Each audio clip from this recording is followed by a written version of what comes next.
Var qızı, şəhid anasını mənim xalamı təhqir elədi. Ondan sonra onun səslərini bir-bir qulaqdıracağım sizə. O qız, xahiş edirəm, mənə qayda deyir ki, sən xalan kimdir, nə bilim, nəkidir. Xahiş edirəm, onu TikTokda onu biabır eləyin. Bu bir. İkinci, o adam qayda deyər ki,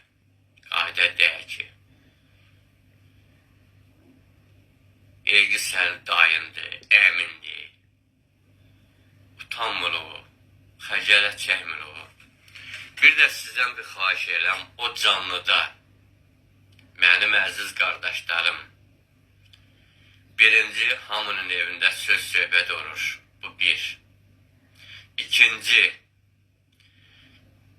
kimdir o TikTokda bizim əgər rayon uşağısızsa, canlıda deyirsən ki, onun bahisi ələ gedirdi. Onu yəni siz sübut edə biləcəksizmi? Axıra gedən. Yəni bunun axırı yoxdur, ha qardaşım. O qız zibirdədir, yəni siz də zibirə düşərsiniz. Mən də bu söz sağ deyirəm. Hamının evində problem var, hamının evində söz söhbət var. Hamı da özü qəşətə bilir. O canlıda o söhbəti ağzınıza gələn sözlər danışmayın. Əziz qardaşlarım. Bu bir. İkinci, o şəhid anasını təhqir eləməyin. Mən sizə göstərəcəm. Hayır, ben doğru. Bir dəqiqə. Yatak parla. Ne bak? Bir dəqiqə. Elgiz alıracak mı? Elgiz mağına alıracak ki. Qulaq. Sana Rusve deyirsən, Rusve mənim dairəmimdir. Elgiz də sənin dairəmin olacaq. Düz deyirsən, ona inanmam. O şübhəsiz inanmam ki, Elgiz mənim də sənin dairəmin olacaq orada. Necə Rusve olduğu kimi, icra məmur dairəmin olduğu kimi orada dairəmin olacaq. Düz deyirsən, ona inanmam. Ona belə adım günlər gedirəm. O, hansı xala, nə? Mamanın xalaları çox da hansıdır? Ha? O gecə ağaçlarda dırmaşa qalırlar. Onun anlamı, o da gəlir. Gətir. Xalası.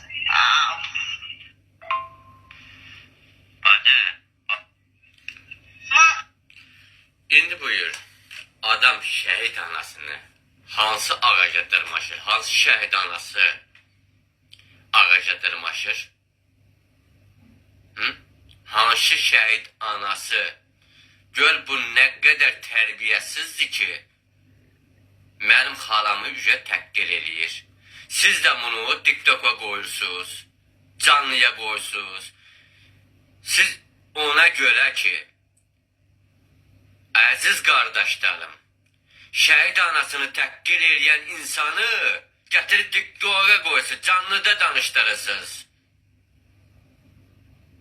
Bunu qazilərimiz eşitmir, bunu şəhid qardaşlarımız eşitmir. Ayıb olsun.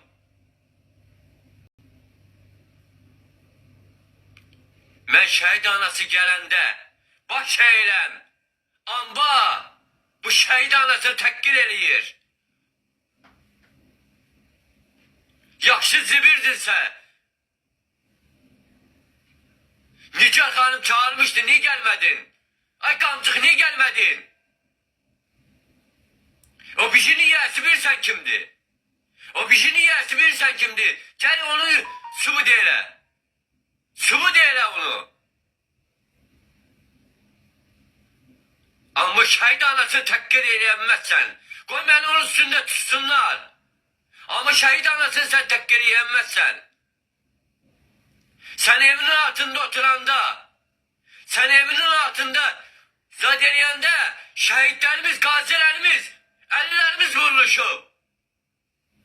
Ayıp olsun. Ama sen de geri rayon insanlarımız.